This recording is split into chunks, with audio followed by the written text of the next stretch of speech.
Hello everyone! I am here with Ivan po. account ko. Nakikita ko sila lagi sa TikTok. This is my first time in La Union and I'm so happy na matatry ko siya. Yes. So I'm going to try.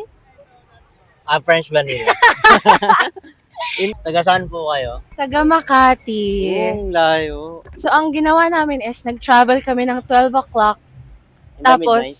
In the midnight. Tapos nakalanting kami dito ng 5 o'clock. Musta buhay naman po sa Marikina? Makati. Ay, Makati. So, city girl ako, city girl kami. Tapos, masaya naman na nakapag-beach kami for the first time in so many years. Ano po yung pinunta niyo po dito para mag-unwind po ba? Hindi, para mag-content din ako. Content. Joke lang! Joke lang. Siyempre, nabalitaan ko din po na madami din pong mga bar po dun sa...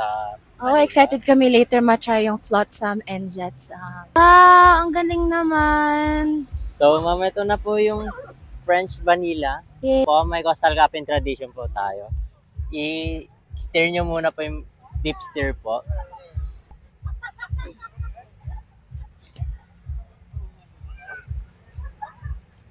Then Worth sip it. po. Anong rate nyo, ma'am? Ang sarap. 10.